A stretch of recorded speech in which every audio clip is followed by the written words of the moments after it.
Boa noite aos nossos queridos amigos que nos assistem, tudo bem? Bom, esperamos que sim. Então, nós somos alunos do quarto período de farmácia na Uniswan. Eu sou a Kenyan, ela é Bianca e ela é Mariana. Vamos conhecer nossos entrevistados?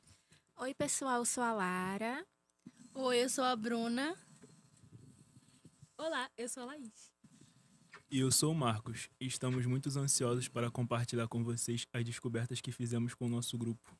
Onde poderemos não só ter um debate, mas também uma troca de conhecimento, certo? Certo, isso mesmo. E é de um assunto que viemos aprofundando ao longo do semestre. Hoje, na nossa estreia do Rubicast, iremos saber o que são doenças exantemáticas. Em específico, a rubéola, que foi uma doença que teve grande impacto de 2006 a 2007. Bom, para começar, o que é a rubéola e como ela se caracteriza? Ela é uma infecção viral causada por um vírus do gênero rubovírus, cuja característica específica é rubéola vírus. Assim como outras doenças exantemáticas, ela se caracteriza principalmente por erupções na pele e manchas vermelhas. E também ela é conhecida como sarampo alemão, isso porque ela causa uma infecção parecida com a doença sarampo, porém são vírus diferentes. Bom, como falamos rapidamente no início, a rubéola mostra uma trajetória marcada por surtos, especialmente em 2006 e em 2007, e em vários estados brasileiros. Então, nossos entrevistados, qual foi a faixa etária mais atingida nesse período e o porquê? A faixa etária nesse período mais atingida é de 20 a 39 anos do sexo masculino, segundo os dados do Ministério da Saúde. Então, e acredita-se, que a maior incidência sejam em homens, pela falta de informação e também em questão da cultura da família brasileira, né? E também porque os homens costumam mais sair de casa durante o dia e poder ficar mais expostos a doenças. No estado de Piauí, em 2007, por exemplo, o foco da cobertura vacinal foi para o sexo masculino. Tanto que nesse mesmo ano, 70% dos casos acometeram os homens.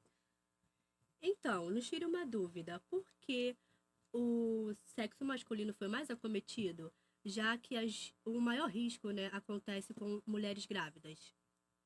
Porque o vírus ele passa de uma pessoa para outra, infectando e contendo as secreções através das gotículas. Seja por minúsculas gotículas no ar, ao tossir, espirrar ou falar, e também é passada para o feto através da circulação da mãe. No início da gravidez, essa infecção ao feto causa aborto espontâneo ou múltiplas anomalias congênitas, que é grávida bebê, com malformação cardíaca, retardo no crescimento, surdez ou outras sequelas. E tendo em vista que a vacina ela pode causar viremia à mãe, ao feto, isso porque a viremia é um vírus circulante no sangue, né? Então, é contraindicado que mulheres grávidas, na verdade, sejam vacinadas. Então, realmente o foco vacinal deve englobar as pessoas que podem apresentar um risco maior de transmissão para as mulheres, como homens e adolescentes. Bom, falamos sobre o risco da rubéola congênita, mas quais são os riscos para a pessoa infectada? Ela causa febre alta, cefaleia, dor na garganta, aumento dos gânglios no pescoço e nos ouvidos, e também ela causa erupções vermelhas na pele e, como a gente tinha falado inicialmente, as manchas também. Apesar de não se considerar uma doença tão grave, mas ela é tão marcante após a gravidez, porque ela afeta muito o feto. Fizemos uma caixinha de perguntas no nosso Instagram e selecionamos uma pergunta bem legal para vocês responderem. Então, pessoal, ainda dá tempo de fazer suas perguntinhas. É só entrar no nosso Instagram. Gente, a nossa primeira pergunta qual é o ciclo biológico da rubéola? O ciclo começa quando o vírus ele entra nas células hospedeiras a partir do trato respiratório, que é o nariz e a boca. E o vírus ele vai se fixar aos receptores celulares e é internalizado. Dentro da célula hospedeira, o vírus ele vai replicar o seu material genético e o RNA viral é traduzido em proteínas virais e novas cópias RNA viral são sintetizadas. A partir daí, as proteínas virais e o RNA recém-sintetizado se unem para formar novas partículas virais. Assim, partículas virais são liberadas da célula hospedeira, infectando as outras células vizinhas e também outras pessoas. Essa parte do processo, o vírus se envolve pelo corpo, infectando as células, tecidos e outros órgãos. Isso pode causar sintomas característicos da rubéola, como erupção cutânea, mal-estar e febre. O sistema imunológico do hospedeiro é ativado para combater a infecção, produzindo anticorpos específicos contra a rubéola. E essa resposta imune é crucial para eliminar a rubéola do organismo. Então, agora entendemos como funciona o ciclo biológico da rubéola e como o vírus se espalha pelo corpo. É uma doença que causa vários sintomas. Qual é a forma de transmissão? Sabemos que a rubéola é transmitida de pessoa para pessoa através da secreção. Como é que ocorre essa secreção? Ao tossir, ao falar ou ao espirrar. E liberando gotículas ou que são o vírus da rubéola. São 3 formas de transmissão: via aérea, gotículas respiratórias que têm o vírus são inaladas por pessoas próximas, facilitando a entrada do vírus e causando a infecção. A transmissão ocorre também pelo contato direto, próximo com uma pessoa infectada para outra, como beijar, compartilhar utensílios. Pode permitir a transferência do vírus da rubéola para as pessoas ali próximas que tenham contato com o infectado. Então, existe também a transmissão vertical, né? Que é uma mãe infectada pode transmitir o vírus para o feto durante a gestação. Isso pode resultar em complicações para o próprio bebê, incluindo a síndrome da rubéola congênita. Agora, vamos falar sobre o vírus da rubéola, que é o agente causador da doença. Sim, é um vírus da família Togaviridae que é responsável pela infecção das células do trato respiratório e desenvolve infecções pelo corpo. E a ação do indivíduo ao vírus da rubéola tem um papel importante, né? Pessoas não imunes, ou seja, as pessoas não vacinadas, têm a maior chance de contrair a doença quando expostas ao vírus. E sobre a resposta imune, o que nós podemos falar? Então, ela é bem fundamental, né, nesse controle da infecção. A nossa imunidade ela tem que estar ok. Isso ajuda para qualquer infecção, né? E um fato é, um indivíduo imunizado,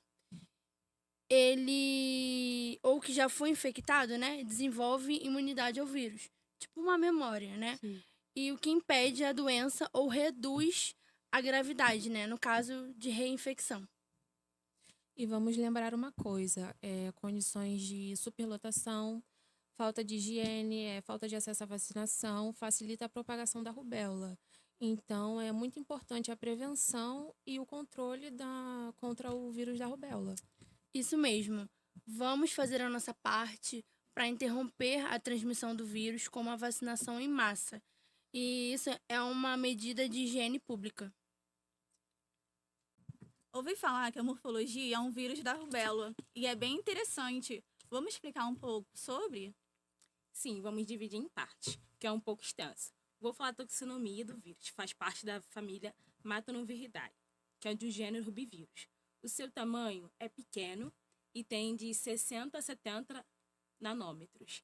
E a gente está explicando sobre o tamanho do vírus da rubéola. Então, a gente pode concluir que é uma partícula muito pequena, né, para ser vista a olho nu.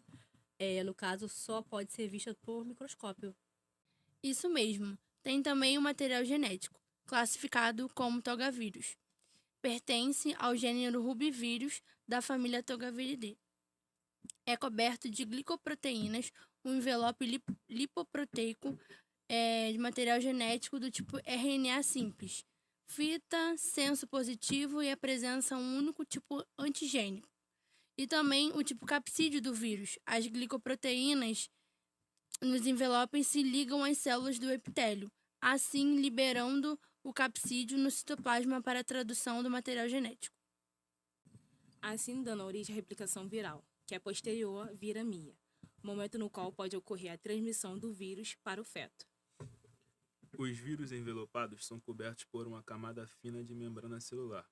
Os vírus com genomas de cadeias simples são vírus de sentido positivo se o genoma for usado como RNA mensageiro, que é traduzido em proteínas. Uma das formas de contágio é o contato com a pessoa infectada. E a mais grave é quando a infecção acomete mãe e filho. Como funciona a infecção nesse processo gestacional e no pós-natal? Então, no início do processo gestacional, pode causar no feto vasculite e já no pós-natal, geralmente vem de uma forma benigna e sem sequelas diferentes da gestação, que a congênita e crônica são mais graves. Então, com todas essas informações, nós concluímos que ela pode vir de várias formas, né? Depende do organismo. Isso geralmente os órgãos mais comprometidos são o coração, os olhos e a audição, que é a mais prejudicada. O mais comum de toda infecção é a febre. Quais sintomas também são características da rubéola? Então, a febre, ela é baixa, né?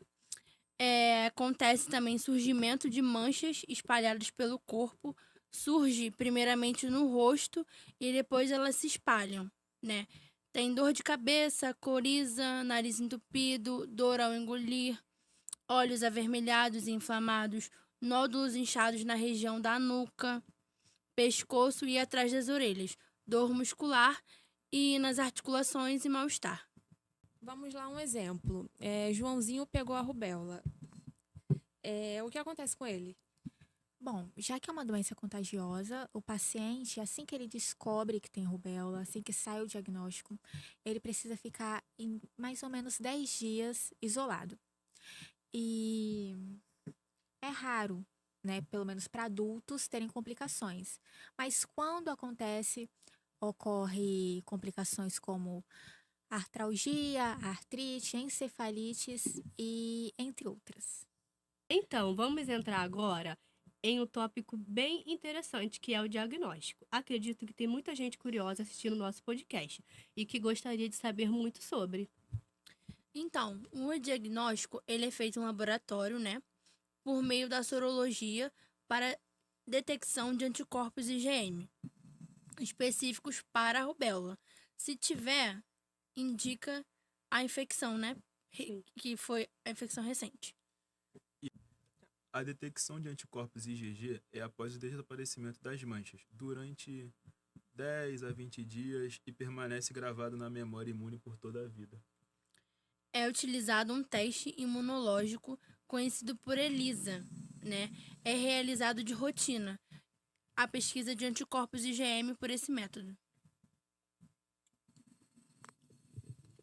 Como acontece esse fator? A gente coletamos uma amostra, reservamos ela para levar para o laboratório e fazer o exame. É importante que os resultados não reagentes para imunoglobulina M não descartem a possível infecção pelo vírus da rubéola. E sobre a prevenção da doença, eu sei que a principal delas são as vacinas. Porém, quais delas são contra a rubéola? Então, a vacina contra a rubéola pode ser administrada isoladamente ou em combinação com outras vacinas. Como a tríplice viral, sendo uma vacina atenuada que certifica uma imunidade duradoura contra o sarampo, a cachumba e a própria rubéola em si. Então, e a tetraviral, que é uma atualização, né, oferece proteção contra essas 3 doenças, incluindo a catapora. E em relação à prevenção e ao tratamento da rubéola congênita, quais são as possíveis formas de tratar essa síndrome? Então, atualmente não existe um tratamento específico para a rubéola, apenas um tratamento paliativo, medidas farmacológicas restritas e cirúrgicas dependendo da manifestação da neurológicas da doença. Congênita. Quais as formas possíveis para tratar essa síndrome? Então, atualmente não existe um tratamento específico, apenas paliativo. Medidas farmacológicas restritas e cirúrgicas, dependendo da manifestação neurológica da doença. Então, as medidas preventivas visam impedir a transmissão do vírus da mãe para o bebê. Dessa forma, a principal medida de controle da rubéola é a vacinação. Então, é muito importante que todas as mulheres no período fértil estejam vacinadas. Agora, abordando a parte imunológica, como a vacina é eficaz contra a rubéola vírus? A imunidade adquirida presente na resposta específica contra o rubéola vírus é a resposta imune humoral, que depende do reconhecimento dos antígenos. A imunização ativa é a tríplice viral. É uma vacina atenuada que a gente enfraquece, são vírus que a gente enfraquece eles, que são o vírus da cachumba, da rubéola e do sarampo. Como falamos anteriormente, a estratégia seguida no caso da rubéola é a vacinação. E a vacinação, ela expõe o nosso organismo a uma versão inócua do antígeno e assim ela é mediada pelos linfócitos B, que ativam os anticorpos para uma resposta imune efetiva. Então, já que a imunização ativa é a medida mais eficaz contra a rubéola, tanto com a cobertura vacinal que foi erradicada em 2015 no Brasil, o que foi mais usado na produção da vacina? Ela também possui recipientes com aminoácidos, albumina humana, sulfato de neomicina, um antibiótico efetivo contra os anaeróbicos, estafilococos e gram-negativos.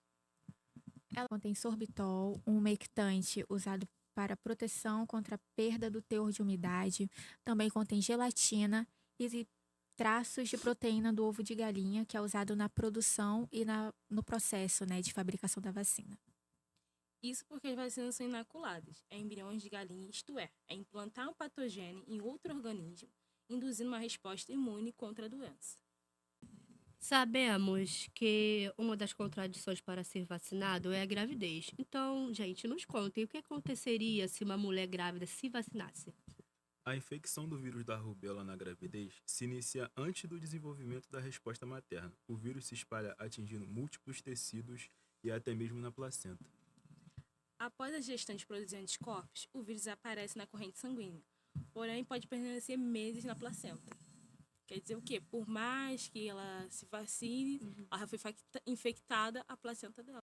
A transferência de anticorpos de imunoglobulina G materno para o feto pela placenta se inicia somente na metade da gravidez. Então, quando ocorre do feto ser infectado no início da gestação, ele é incapaz de se defender. Por isso é importante ficar ligados. Vidas de pequenas pessoas indefesas estão em risco. E por isso é muito importante também o conhecimento. Esperamos ter ajudado nesse podcast de hoje e levando esse assunto, trazendo para vocês esse assunto que é bem importante para todos nós. E também queremos agradecer aos nossos convidados que se disponibilizaram para estar aqui hoje trazendo essas informações. Obrigada. Muito obrigada pelo convite. E fiquem ligadinhos, em breve iremos postar um story no nosso Instagram com o tema do nosso próximo episódio.